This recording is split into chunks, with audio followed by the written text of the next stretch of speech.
Hello, everyone. Good afternoon. Welcome to the Southeast MHTTC. I am Dr. Bina Green. I'm a licensed clinical and community psychologist. I work with the Southeast MHTTC. I also am an adjunct at Emory and the founder and owner of Standpoint Wellness, which is an integrative mental health clinic here in Roswell, Georgia.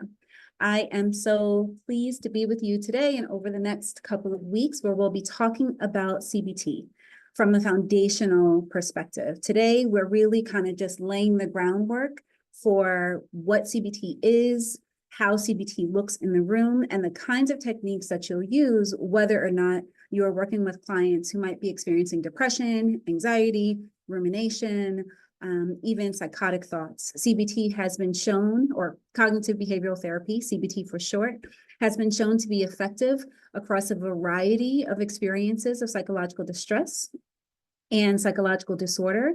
And today we are kind of putting together the building blocks for how that happens. And so by the end of this series, hopefully you will have some tools and some skills that you'll be able to use with clients. By the end of today, you'll have at least 2 skills that you can use with clients and also take home to practice with you. So in a moment, I am going to share my screen so you can, sorry. I got distracted by the chat. Stephanie Tapp-Scott will be monitoring the chat. She is our lovely organizer here. So if you have questions or comments, please feel free to put them into the chat. I can't necessarily see the chat while I'm sharing my screen. So if you have a question for me, Stephanie will stop me and let me know. Hopefully there'll also be time for a question and answer session at the end. So we can go ahead and get started. Let me give you a sense of the agenda, and then I'm going to ask Stephanie to pull up a bit of a poll. So today we're going to start by talking a bit about cognitive theory, just kind of introducing the framework for cognitive behavioral therapy. We're going to talk about thoughts, emotions, behaviors, and how CBT thinks about those human experiences. We will talk about some tools, the agenda setting that happens within a CBT session. We'll also hopefully have time to visit a case and think through some of what might be happening for this person from a CBT perspective. Then we will end up with some homework and also some conclusions, kind of a summary of what we're going to do today. So before we do that, I am going to ask Stephanie to introduce a poll so we can get a sense of kind of who's in the room and what people are coming to the space with. So if you can go ahead and answer the poll.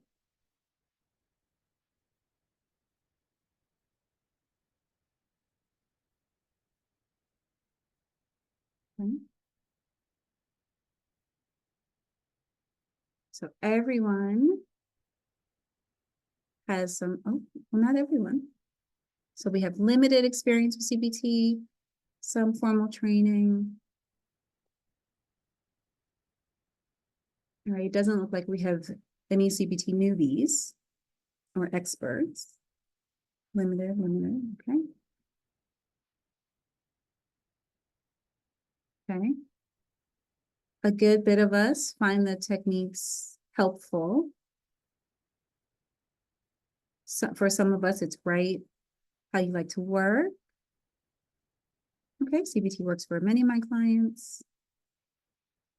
No, resonating. Okay, for those of you who said that CBT generally doesn't resonate with your clients, I'd like you to just kind of keep that in mind as we move forward today. And I'm going to ask you kind of at the end of the session, what stands out to you as being kind of misaligned with your clients or what your clients have told you, because that is one of the challenges with implementing CBT, is that sometimes our cognitive behavioral approach might not really match how our clients are thinking about their own problems, their own issues, their own goals. So it'll be interesting to kind of see what all of you say. Okay, perfect. All right, so thanks everyone for sharing.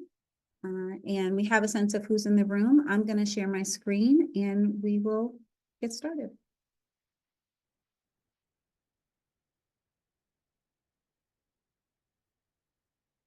Hmm.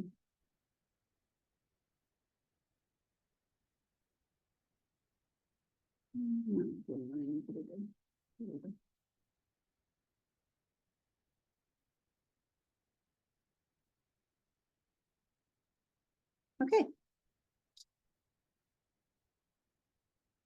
So one of the reasons I asked about your own level of identification and belief in using CBT is because as clinicians, as interventionists, I think it's important for us to be clear about what normally resonates with us and what doesn't. That often informs how we apply a technique, how much we learn about it, and how we explain that technique to our clients.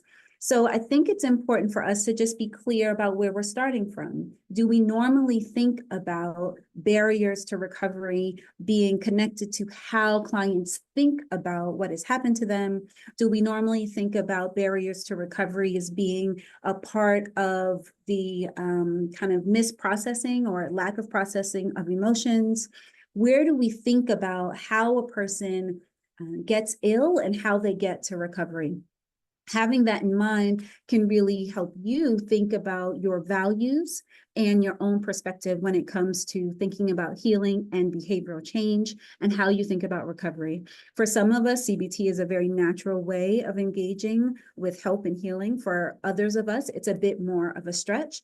I will say I'm probably somewhere kind of in the middle, that I have formal training in CBT and I utilize CBT techniques, particularly CBT related to trauma, but I also utilize other techniques, right? There are other ways that I engage with clients. And so really just kind of thinking about where you land in terms of that continuum. So I'd like for you to think with me for a moment about being in an office. And before COVID, most of us went to offices regularly. Now I know we're kind of all across the spectrum, but let's imagine that you are in the office with your coworkers, Jonathan and Sarah, and your boss walks in a rush and does not greet you, Jonathan, or Sarah. And you notice that Sarah kind of brushes it off and goes ahead and does what she's going to do. She goes to the break room to get some coffee. But Jonathan, he just kind of sits back in his seat. He seems to be a little bit withdrawn. You notice that his affect has changed. What is the difference between how Jonathan has responded to this seemingly neutral experience and versus how Sarah has? Cognitive behavioral therapy says it's all in your mind. It's all about the story that Jonathan is telling himself about this experience versus the story that Sarah is telling herself about this experience. Cognitive models or cognitive theories tell us that most experiences in our lives are neutral. And it's really about how we perceive those experiences, how we talk to ourselves about those experiences, that informs not just how we feel about those experiences, but how we respond. So in the case of Sarah, maybe her story was, oh, traffic was bad this morning. I'm sure the boss has a lot on her mind.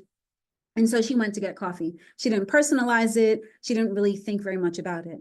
But if Jonathan says to himself, oh my gosh, the boss didn't talk to me because, you know what, I was supposed to send that email and I didn't send that email. And so she's probably thinking about how I didn't send that email that I was supposed to. And I know that that's probably disappointing for her. And so she's upset with me.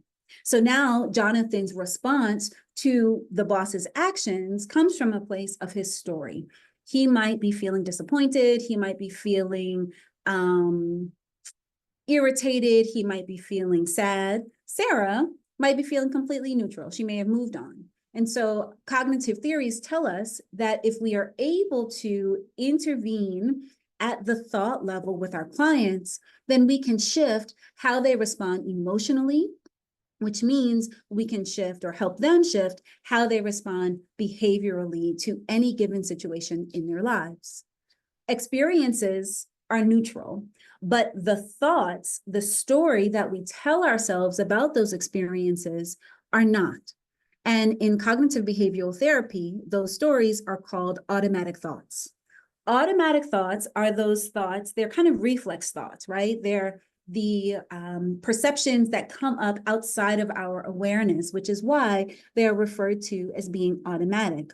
Most of us have these thoughts as we go through the day, But we don't often recognize that we're having automatic thoughts until someone or something encourages us to take a step back and really pay attention to what we're telling ourselves about the experiences that we're having.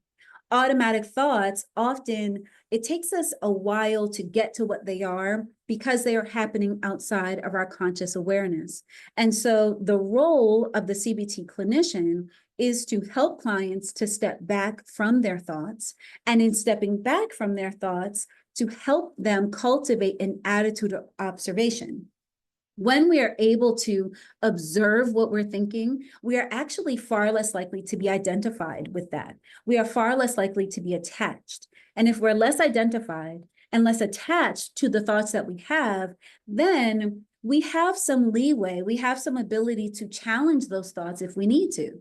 So if we take the example of Jonathan and Sarah, and Jonathan, who has assumed that the boss was upset with him, and that's why she didn't greet him, because he didn't send this email. If Jonathan takes a step back and recognizes that he had that thought, the boss is upset with me, he can then take the time to figure out, well, how do I know that thought is true? Or how do I know that thought might not be true? Are there any other possibilities that might be happening? But if Jonathan doesn't have the opportunity to step back from those thoughts, he might begin operating according to what he believes to be true without recognizing that he is operating according to a story that he has told himself, as opposed to a situation itself. And so it's like when clients come in and they say things like, well, my mother made me feel guilty the other day, or my brother made me do this thing. He made me pick up the phone by calling me over and over again. I always ask my clients to step back and to explain to me how someone else made them feel a particular way.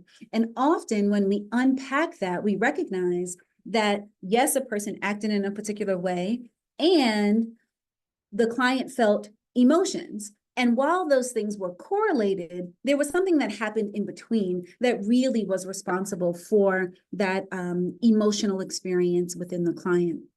And so one of the goals of CBT is to help clients catch it, check it, change it.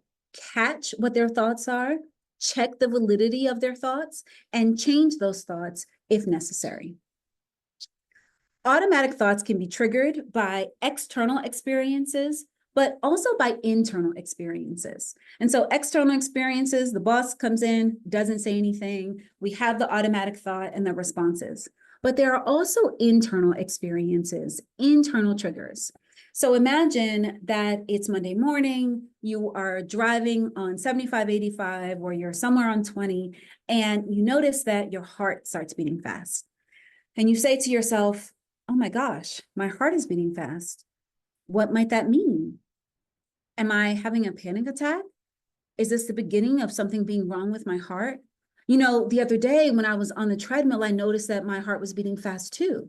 And so as we are thinking about all of the negative things that this might mean, guess what begins to happen?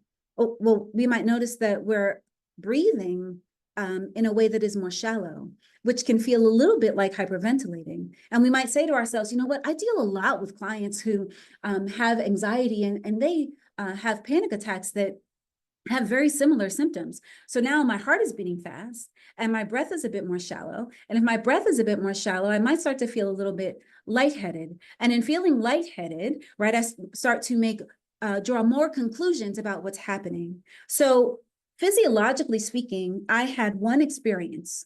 I noticed that my heart was beating faster. But because of how I was interpreting that experience, I start to then have other experiences. And so I have essentially taken one experience and I have exaggerated it, magnified it. And so now this place, an experience that could have been neutral, my heart is beating a little bit faster, has turned into a circumstance and a cause for panic. And so when we are able to pay attention to the external triggers and the internal triggers, then we can interrupt those automatic thoughts to prevent, hopefully, the escalation of our experience. This is really the hallmark of panic disorder treatment.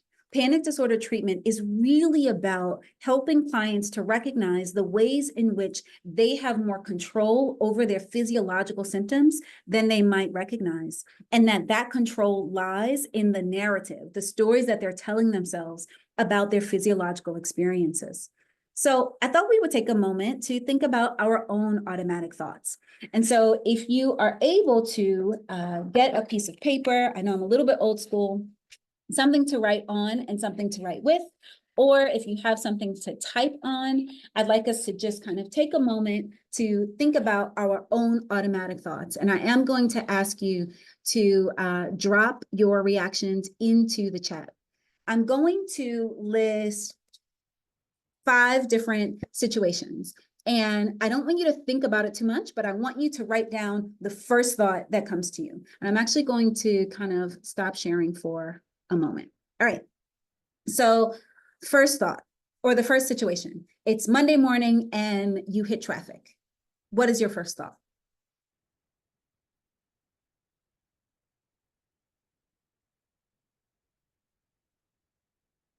Second scenario, you are preparing for your presentation to your colleagues this morning and you spill coffee on your white shirt.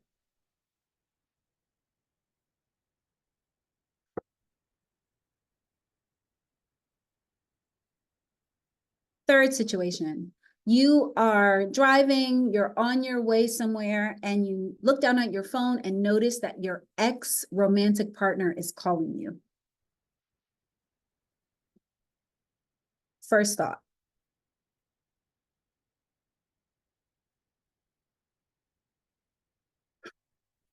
WTF, okay. Well, what does he want? Okay. Next scenario, you are on your way home and you notice that your current romantic partner sends you a text that says, "We need to talk." What thoughts come up for you?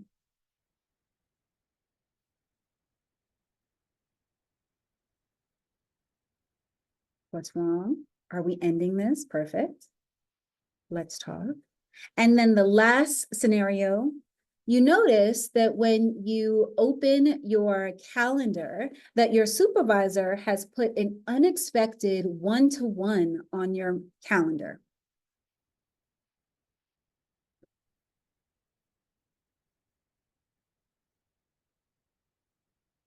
What have I done now? Am I in trouble? Okay. Everyone drop at least one response into the chat.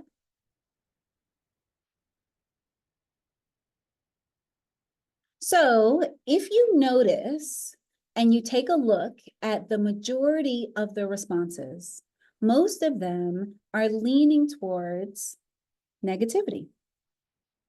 Oh my gosh, what's happening? What did I do? I thought things were good.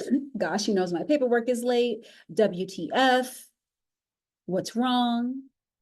Most of our automatic thoughts tend towards something being wrong. We are primed to prepare for the other shoe to drop, if you will. So let's think about what happens when we have certain thoughts that come up and how those thoughts impact not only our emotions, but then our subsequent behaviors. Perfect. And I still see some responses coming in. So here are some thoughts I jotted down in anticipation of what people might say.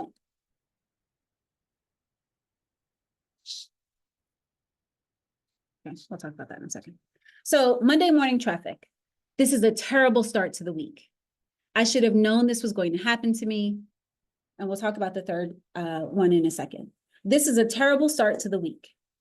In this thought, I am not really talking about Monday morning traffic. I am talking about the future. I have just taken this present situation and I have mapped the future with this present situation. And I have mapped the future in a way that's negative. Now, Monday morning traffic, I tell myself this is a terrible start to the week. I get into the office and I notice that there is a pile of work on my desk that I didn't expect. And then I remember that there are some notes I have to finish. And then I remember that I have this lunchtime meeting. And so this terrible start to the week just seems to get worse and worse and worse because of where I started from.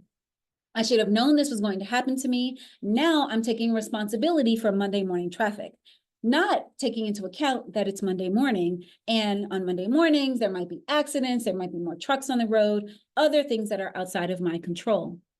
Monday morning traffic is expected. I have more time to listen to my podcast.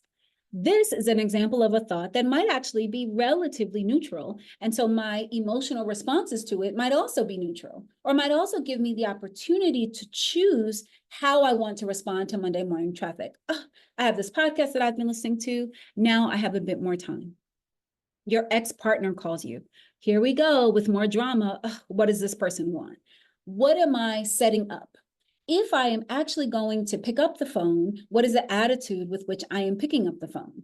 If I am not going to pick up the phone, what am I going to say to my friends later about the fact that my ex-partner called me? And how are those stories going to impact my mood? They are calling me because they want to get back together. The same idea. This person is calling me. A totally neutral description of just the facts. This will be important, helping clients to move out of their stories into describing just the facts. And then your current partner sends you a text saying, we need to talk. Why does it always have to be something with them? What am I setting up in terms of my behaviors and my emotions? How am I going to approach the conversation once we finally have one? They're always upset with me about something. Where is my focus going to be? If I already think that my partner is already upset with me, am I going to really be open to hearing what they're saying? Am I going to be really kind of concerned with myself and my own emotions? Or if I approach it with, they have news to share. It's a completely neutral, totally descriptive experience of what might be happening. I'm not telling myself a story. I'm not predicting the future. I'm just paying attention to what the facts are. We need to talk. There's something they need to share with us. And so this was just a short exercise to illustrate how we all have automatic thoughts and how those automatic thoughts impact how we engage in the situation at hand and even in future situations. Automatic thoughts impact our physiology. So they impact what our bodies are doing and what we tell ourselves about what our body's reactions mean. They impact our behaviors, so the actions we take in response to a given situation, and they also impact our emotions. I want to say something here about emotions, and I'm going to talk a little bit more about this emotional piece later. The traditional model of CBT says that we have experiences, so that's the trigger. We have thoughts about those experiences, so that's the second piece. And then we have consequences of those thoughts. And those consequences are our feelings, right, and our behaviors. There is more and more neuroscientific evidence that's telling us that we actually register our emotions before we register our thoughts. So this idea that the thoughts are intervening between our experiences and our feelings might not actually be an accurate representation of how we understand and interpret and perceive the world. So we're going to talk a little bit more about how to think about that shift. The automatic thought piece will still be important, but it'll be important in a little bit more of a nuanced way when we think about the reality that most of us perceive emotions before we perceive thoughts. So how do we identify automatic thoughts? Well, the Beck Institute, which is a kind of forerunner in cognitive behavioral therapy, can provide us with some help in doing that. Because again, automatic thoughts are happening outside of the conscious awareness of our clients. So if we say to them, well, what were you thinking? Many times people may not be able to have a ready answer. And so we have to kind of coach them a little bit. So what's going through your mind, or what are you thinking when you were in Monday morning traffic, or when your ex called you? Well, I don't know. I was thinking that my ex is an idiot. Why would they call me? Okay, well, tell me more about that thought. Is that the only thought that you were having? What are you not thinking about? Because often, if our thoughts are geared towards the negative, that means we're not considering some of the positive pieces, or even just neutral pieces, right? My ex is calling me. What does the situation mean to you? Which might be a little bit different than what you were thinking. Oh, my ex is calling me. They're such an idiot. Why are they calling me? Okay, well, what am I not thinking? Well, I guess I'm not thinking about how my birthday just passed and maybe they're calling to say happy birthday. Or I'm not thinking about how they don't really have a lot of friends and we had a good friendship. And so, like, maybe they're calling me for some emotional support. What does the situation mean to me? Well, if my ex is calling me, then like I have to think about whether or not I really want to engage with them. And I've kind of already put this boundary. And so now I have to think about how I need to maintain my boundaries. Am I making a prediction or remembering something? Is my response really about what's happening right now? Or is my response about what has happened in the past or what I think is going to happen in the future? Going through this worksheet with a client can really help them get down to the bottom of what is the thought and what is the meaning of the thought that they are responding to, which might actually be somewhat separate from the situation or the circumstance itself. And I really like this kind of caption at the top. Remember, just because I think something doesn't necessarily mean it's true. When I change my unhelpful or inaccurate thoughts, I'll likely feel better. I always tell my clients, you can't believe everything you think. And sometimes they laugh at me about that, but I tell them, we have thousands of thoughts every day. If we followed, attached to, and believed every thought that we had, it would be really hard for us to make it through a day. So we can be critical about the thoughts that we attach to and the thoughts that we hold on to because they have such an impact on our lives. So if we can't believe everything we think and we can't be guided by our thoughts necessarily, what can we be guided by? What can we help clients learn to trust as their guides? Values. Values can be really helpful for helping to identify not only what clients' goals might be, but also what their triggers might be. And CBT differentiates between people who might be a bit more socially oriented and people who might be more goal or achievement oriented. And so folks who are more socially oriented, they might be more concerned with acceptability, conformity, being well liked, being seen in a particular way, whereas those who are more goal or achievement oriented might be more oriented towards success, towards accomplishment. And so when they go out into the world, these two different, I won't say personality types, but these two different orientations are triggered by different things. So the person who is more concerned with acceptability might not be as triggered by not performing as well in a job task, but might be very triggered by feeling like some social relationships have changed for them. Whereas the person who is more goal-oriented might not be that concerned about what their colleagues think about them, but might be really concerned about what their boss or what leadership thinks about them. So understanding a client's values and also understanding where they tend towards having vulnerabilities can be really helpful in identifying triggers and also identifying motivations to work towards goals. Doubt labels. Underlying automatic thoughts are what are called doubt labels. And so doubt labels are assumptions and conditional rules that clients have about themselves. And so in addition to the first thought, the first layer, the automatic thought, there's something underneath that. And the thing that's underneath that has nothing to do with what's outside of them, but usually has everything to do with what's inside of them. Are clients telling themselves that they're inadequate or unlovable or unworthy or not good enough or unacceptable or weird or strange in some way? These doubt labels can be difficult to identify at first, but as you continue to become curious about what clients think about themselves, you'll be able to elicit these doubt labels. They're really important to get to because they often are a place where the intervention really needs to happen, especially when you're talking about dealing with clients who are living with depression or anxiety, for example. The goal of identifying these labels is not to convince, but to explore. And so I'll give you an example. I do a lot of clinical supervision of PhD students. And I had a supervisee a little while ago who had a client who would come in and say things like, you know, I'm not a very good person. I'm not very smart. And my supervisee, who was well-meaning, would say, no, no, no, you are. Like, look at all the things that you achieved. Look at all the ways that you were considerate this week. Look at what your boyfriend has said about you. My supervisee would really try to provide evidence to my client to counteract, to their client to counteract the thoughts that the client had about themselves. And what do you think happened? Did the client say, you know what, you're right. I am super smart, and actually people do love me. I'm a great person. No. Instead, the client kind of shut down a bit and actually stopped sharing their thoughts to the extent that they had been before. What happened? The client needed to be able to articulate what they thought about themselves. And the client needed to know that the therapist could hear them articulate what for them was a really painful revelation of who they believed themselves to be. The therapist was really wanting the client to feel better, was really wanting to help relieve the client's distress. But where the therapist was misaligned is that if someone believes something, you can't just present opposite information and expect that the person will drop their original belief, especially if that person has been living with that belief for a long time.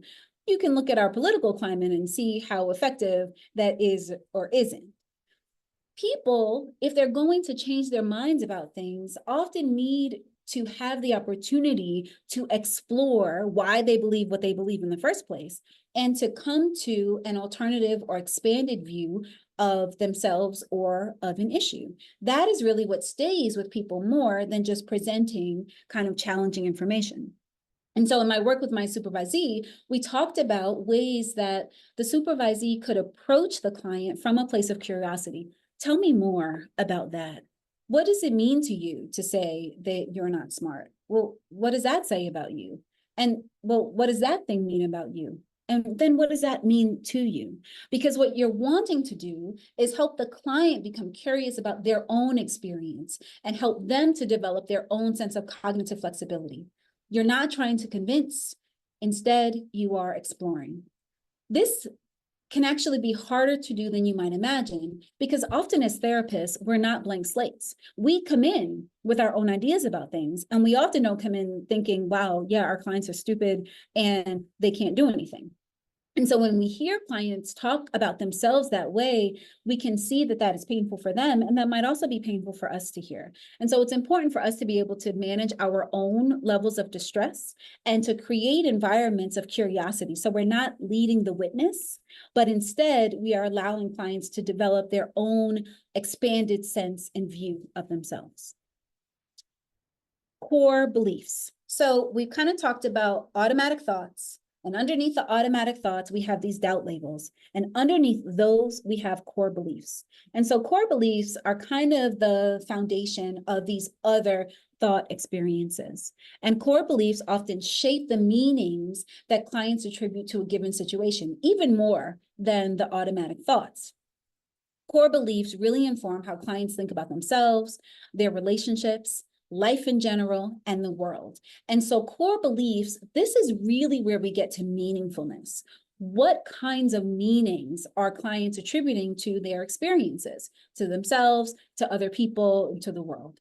And when we get to this level of core beliefs, we often find in CBT that these beliefs fall into particular patterns of thinking. We all have patterns of thinking. Sometimes these patterns of thinking are helpful for us, and sometimes they're not so helpful. Sometimes in CBT, these patterns of thinking are called cognitive distortions. I like to call them unhelpful ways of thinking rather than kind of distortions. And I'm going to show you a list of common ones, but we can probably find even more. So I'll go through the list so you can kind of get a sense of what some of these thinking patterns might be. And one of the things that I like to do with clients is I like to have them identify for themselves which of these patterns resonate with them, or which of the patterns do they recognize themselves in, because not every client is walking in with the same patterns of belief, and every client doesn't use the same patterns to the same extent. So there are those of us who, or there are clients who might lean more towards worst case scenario thinking than predictive thinking, even though sometimes they do predictive thinking. And so here are some of the common unhelpful thinking patterns. Predicting the future, right? Monday morning traffic, this is going to be a terrible week. Making assumptions. Boss walks in, boss must be upset with me. I didn't send that email. I'm late on my notes. Mind reading. My ex is calling me. What do they want? Ugh, they probably want to get back together. Jumping to conclusions. Mind reading and jumping to conclusions are similar, except that mind reading is about people and jumping to conclusions can be about situations, right? Back to the Monday morning traffic example. Black or white thinking, also known as all or none thinking. Nobody likes me. I'm a failure. I am unlovable. All of those are permanent, generalized, global assumptions, which, by the way, are often at the heart of many depressive disorders, that clients believe that they are permanently damaged, that they will always be in this situation, and that everything will always be the same. And so really paying attention to black or white thinking, because black or white thinking can really trip folks up. Leaving out important information.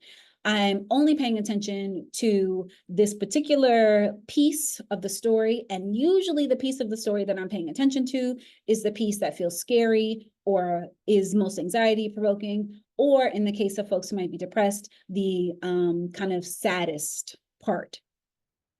Focusing on the negative is similar to leaving out important information. Catastrophizing. I take a scenario that might be stressful and I talk about it as though it is the worst thing ever. I am the worst person ever. This is the hardest, most challenging thing ever. When clients come in to session with me, I ask them to rate their emotions on a scale of 0 to 10. 10 being, this is the most intensely I've experienced this emotion. 0, it's barely there. And I have one client who often comes in and says, I'm angry at a 10. And I ask her all the time, is this the angriest that you've been? And often she says, no, I guess I've been angry. Okay, maybe I'm really at a 5. Because what I'm trying to help her do is understand the difference of intensity of her own emotions. I don't want her to catastrophize either in session with me or when she is by herself. Minimizing and maximizing is very similar. Minimizing, some of our clients are so used to curtailing their own experience, doubting their own experience, that they either won't even mention what happened, they'll mention what happened in passing, or they'll minimize it, right? My mother didn't call me, it wasn't a big deal. Your mother didn't call you, but wasn't it your birthday? Yeah, but I mean, she never calls. But weren't we talking about how you were wanting to repair your relationship with her? Yeah, but I mean, she didn't call me, it's not a big deal. That's minimizing, right? And so we don't want to encourage our clients in minimizing. We want to really help them understand the impact of experiences on them. Overgeneralizing, it's kind of what it sounds like, taking one situation and mapping all other situations that seem similar with that particular belief. No-win situations. I had a client who came in and the client was upset because a family member reached out to them by text. But then the client really was also upset because if the family member was going to reach out, why didn't they call? But fundamentally, they said they didn't want the family member to reach out to them anyway. And so I reflected to them how if the family member reached out by text, that's a problem. But if they called, that's also a problem. And so there wasn't really a win-win here. And the client laughed because they recognized kind of the paradox of that. Shoulding and musting. I like to talk to clients about shoulding and musting. And I don't know if anyone is familiar with the phrase shoulding all over oneself. But shoulding is what it sounds like. Well, they should know. Well, people shouldn't act that way. Well, that's not what should be happening.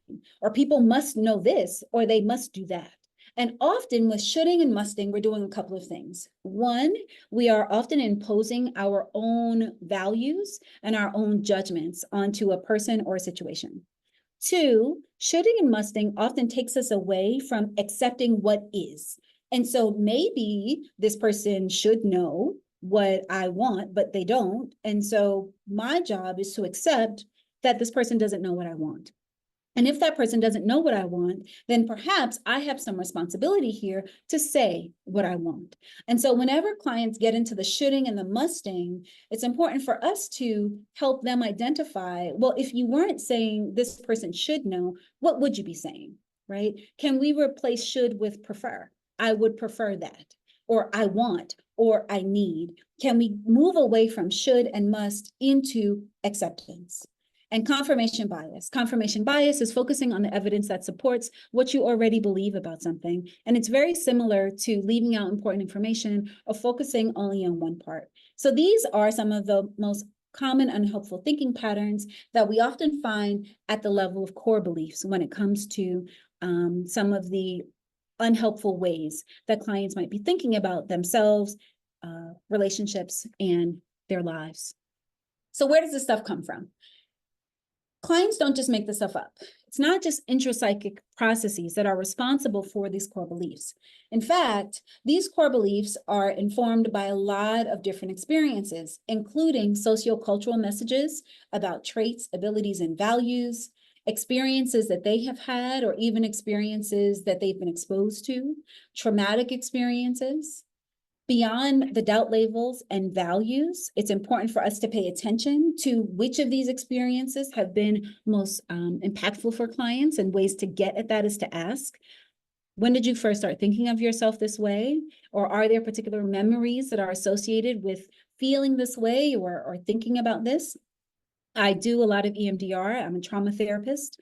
And in EMDR, we ask clients to kind of float back in their memories and come to a memory that stands out for them as a starting place for where they may have begun to have this negative feeling or negative experience. And in CBT, we're doing a similar kind of thing, not so much with the floating back in memory, but really just kind of helping clients to call up other circumstances that feel similar to them. Again, we're keeping in mind that many experiences are neutral.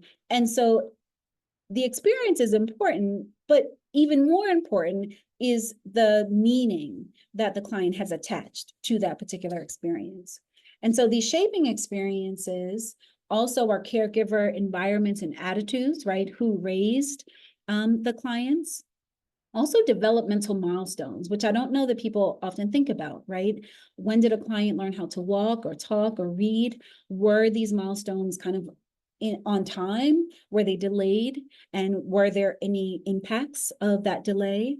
Of course, environmental attributes. Do clients grow up in a place, or did clients grow up in a place where violence was prevalent, where there was poverty or lack of access to certain essential goods, or was there a lot of access? What about their education and school environments? Not just what they learned, but also what their peer relationships were like, religious and non-religious upbringing. I have some clients who have had experiences of growing up in really conservative or in some cases cult-like religious environments. And so their foundational beliefs about themselves, other people, and the world were really very much informed by those early religious messages, even if they don't now identify with those same religions. So really paying attention to that influence. Health experiences of the self and family members can also be really important. I had a client who I worked with who experienced cancer very early in their lives, and they underwent many surgeries. They spent a lot of time in the hospital in their childhood, and their family didn't necessarily know how to talk about that experience with them. And that really, really impacted how that person thought about themselves, even into that person's 40s and 50s. And so really paying attention even to the ways in which their own health experiences have shaped them, or even the health experiences of those around them. Were there siblings who experienced significant kind of physical disability or significant psychological disability that they also had to engage with? These can be shaping experiences. Identity-related experiences around race and class, sexuality, gender, and also family and cultural values. So when our clients come to us and we notice their automatic thoughts, we notice their doubt labels, we notice their core beliefs, it's important for us to recognize that these things are not just coming from the air, but they are grounded in particular experiences that they have had, particular messages that they have absorbed. And we want to know what those experiences mean to the client. We can't just know what the experience is. We have to know what kinds of interpretations the clients are making about those experiences. So in addition to thoughts, we have the emotional piece. Thoughts impact emotions, according to cognitive behavioral therapy. Here's what we know. Experiences impact our emotions.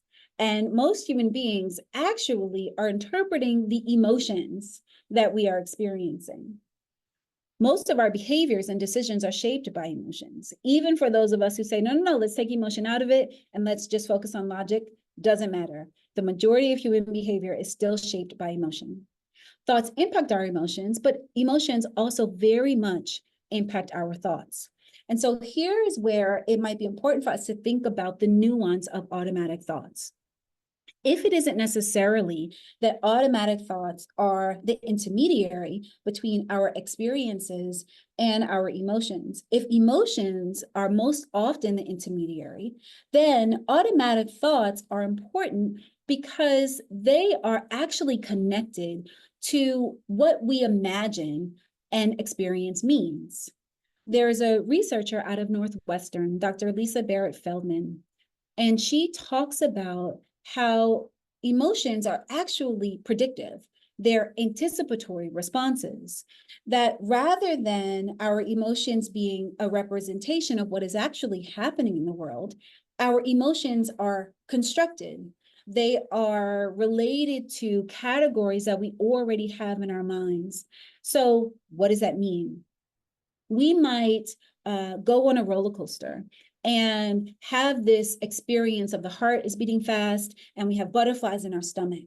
Now, rather than immediately identifying that experience as anxiety or fear, our physiology is talking to our brain, and our brain says, these are familiar, this is a familiar association of physiological experiences. The last time we felt that way, we were feeling anxiety. Okay, we're feeling anxiety. That's what this collection of responses means. We're on this contraption that could kill us if things go wrong. This must be fear. This must be anxiety. So our thoughts are interpreting our physiological responses as emotions. But our thoughts are interpreting those responses not necessarily according to what's happening right now, but according to what has happened in the past. And so our emotions are actually anticipatory. They are predictive rather than really representing what's happening out in our environment. And she has a really good book about this called How Emotions Are Made, where she's kind of debunking a lot of what we have learned about what emotions are and how they work. Emotions are context dependent, and often our sensations are interpreted according to context. So that same butterfly in the stomach, heart beating fast, if I am in front of someone who I'm feeling attracted to and who might be a crush, that's not fear. That instead might be anxiety. And so even though the physiology is the same, the context is different. And so my interpretation of those physiological responses impacts what my emotions are. And so that is a bit more of a nuanced idea about the relationship between experiences, emotions, and thoughts. The other thing that's important to consider when we think about emotions is what's called mood state dependent memory. And that means that when we are in a particular emotional state, we are more likely to remember other times when we have been in that emotional state. So if you get clients to call up a time when they felt grateful for something, for example, they're more likely to remember other moments when they felt grateful. It's one of the reasons that when a client might feel sad about something, it's actually more likely that they'll remember other times when they felt sad. Same thing with anxiety, same thing with joy, same thing with love. And so one of the things that we want to do is to help clients to recognize that this is true and help to interrupt that experience when it's not very helpful. So if a client is in a position, I sometimes use this example with clients about a relationship breakup. So if you have a relationship breakup and you go home and you have a bottle of wine and a pint of ice cream and you sit on your bed and you close the blinds and turn on the saddest song that you can think of and look through all of the pictures that you have in your phone of you and your ex-partner, that probably is going to increase the sadness and maybe even help you think about other times when you felt upset with your ex-partner or sad about your ex-partner, or maybe it'll even have you think about other breakups that you experienced. And so now we took a stressful situation and magnified it, because according to mood state dependent memory, being in that state of sadness and loss, I am more likely to remember other times. Whereas if you take the same example of a client who has gone through a breakup, and rather than putting themselves in even more of an exaggerated state of sadness, if they instead reached out to a friend, for example, went for a hike, wrote in their journal, they might actually be likely to access other memories, not just memories of sadness. Behaviors. So remember, we're talking about thoughts, emotions, and also behaviors. CBT thinks of behaviors as strategies. Behaviors are not inherent personality characteristics. Instead, they are adaptations. They are ways that a person has learned to navigate the world. And some of these ways are effective, and some of these ways are not so effective. Just like core beliefs, behavioral strategies also come from experience, and behaviors that are reinforced are maintained. Behaviors that are not reinforced are not maintained. Behavioral strategies are influenced by conditional beliefs, and conditional beliefs are also known as intermediate thoughts. They are the thoughts that say things like, well, if I always say yes to requests, then people will like me. If I never have any needs, then people can't disappoint me. These intermediate beliefs, these conditional beliefs, then impact how a person shows up in their relationships and also impacts how they show up in their world. So these intermediate beliefs, they show up above core beliefs and below our kind of doubt labels and automatic thoughts. It's important to remember that there are some behaviors, some strategies that have been reinforced for a really long time. And so when we're getting clients to shift or change their behaviors, it can be really hard to just focus on shifting a behavior. When that proves to be ineffective or too effortful, then we might really pay attention to reinforcing a new behavior. So if you're trying to get a client to change their eating behavior, rather than only focusing on the behavior that you want to change, how can you add a behavior that you want to encourage and provide a lot of reinforcement for this behavior that you want to encourage, and not spend so much time and effort denigrating or trying to decrease this behavior that you want to decrease? And so here is kind of a visual of this idea. This is kind of a simplistic visual, but I wanted to give you something to kind of put in your mind. Behaviors are the things that you see, but beneath the behaviors are feelings, and the thinking is beneath that. And then beneath the thinking, where you have positive attitudes and negative attitudes, that's where the core beliefs are. But between the core beliefs and the thinking, those thoughts, that's where you have those intermediary or conditional beliefs. And so this iceberg can hopefully give you a sense, a visual depiction of how all of these concepts are kind of working together. So how do we start to become curious about and explore what our clients' thoughts are? Well, a thought record is one of the tools that CBT uses as a way to do that. You have a client fill out this thought record, hopefully every day after you have introduced it. And you want to start with whatever the situation is, whatever their feelings are that come up, the thoughts that may be connected to those feelings in that situation. And then you want to help clients think about, well, what are the facts that support your thought? How do you know that it's true that your boss doesn't like you, or that your boss didn't talk to you this morning because they're disappointed in your performance? Okay, well, do you have any evidence that maybe that thought isn't true? Do you have any proof that maybe your boss either likes you or feels neutral about you, or that your boss didn't talk to you for a reason that has nothing to do with you? And then, are there other ways that you can think about this? Are there alternatives that might be more realistic? I'm not saying that your boss loves you. You might actually be right. And might there be other pieces of information that we need to pay attention to also? And then, how do you feel once we have gone through this process?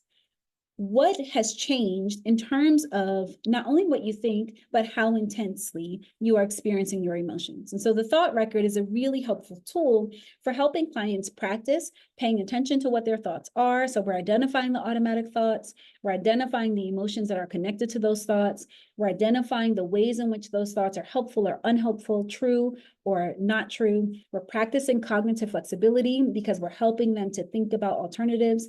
And then we're helping them to look at the ways in which this process directly impacts their emotional experiences.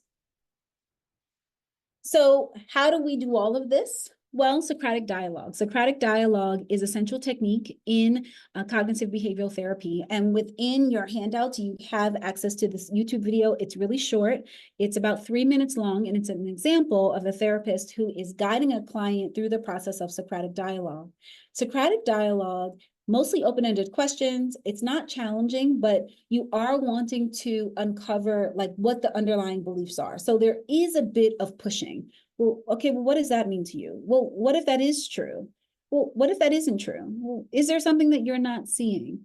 Well, if this other thing was true, what would that mean then, right? So you are encouraging clients to move past and move out of what might be comfortable thoughts, even if the comfortable thoughts are not helpful for them.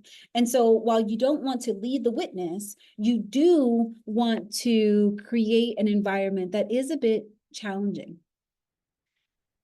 Mindfulness can be really helpful here because mindfulness asks us to approach the present moment with an attitude of curiosity and also non-judgment. And clients can often sense when there is judgment present in what we might be saying. And from personal experience, having worked with a lot of trauma survivors, and specifically having worked with a lot of sexual assault survivors, through a cognitive lens, it can sometimes be really difficult to hear a survivor say, well, I shouldn't have had a drink that night, or I shouldn't have gone back to that person's room, or I should have known that this was going to happen. It can be really difficult to hear a survivor say that. And so my job is to pay attention to the distress that comes up and to still try to encounter that moment and that person from a place of curiosity and without judgment.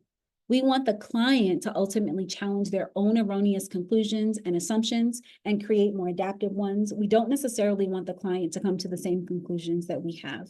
And so Socratic dialogue can take practice because of, for those very reasons. So here is kind of a putting it all together kind of model. Situation happens, client has thoughts or cognitions according to traditional cognitive behavioral therapy, but we know actually emotions might really be there first. And then thoughts and cognitions might be where the emotions are.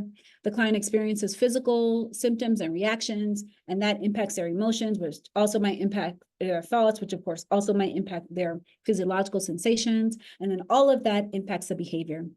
So we are intervening at the place of thought and cognitions, changing how they're thinking about things. We're intervening at the physical symptom place, and that's where things like relaxation training comes in, and also intervening at the behavioral place, which is where coping skills and exposures come in.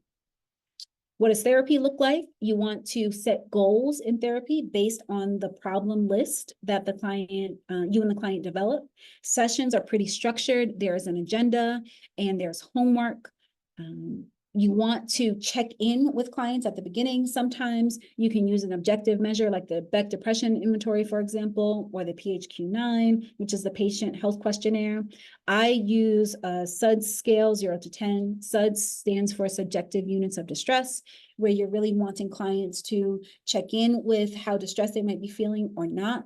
But it's important that you do that every session because you are wanting that information, but you also want clients to be able to judge their own levels of distress. You then want to know what is challenging for them, what's interfering with their goal, and thinking about how you can bring change, skills to change the issue. And then you want to end with a summary, takeaways, and homework. The expectation is that treatment will be short term, but you'll be teaching clients skills that they can use on their own so that eventually they can become their own therapists. And so I'm aware that we are at 1 o'clock. You have an example of a case. And also, I've given you some case conceptualization sheets that you can look at, and then a summary of the tools, a couple of notes on challenges to implementation, and another little video that shows CBT in action. If you have questions, please feel free to email me. You can also email Stephanie. Are there any questions in the chat, Stephanie, before we check out? No, Dr. Green, no questions. Just a lot of people enjoyed the information and the presentation. Okay, well, perfect. Well, thank you so much for honoring me with your attention and your time. I know we are 1 minute over. I will see you all next week, where we'll begin talking about depression and anxiety from a cognitive behavioral perspective. Take care of yourself, and hopefully you can use some thought records for yourself. You can practice every day and see what it's like to kind of do some cognitive work. Take good care of yourselves, and we'll talk next week.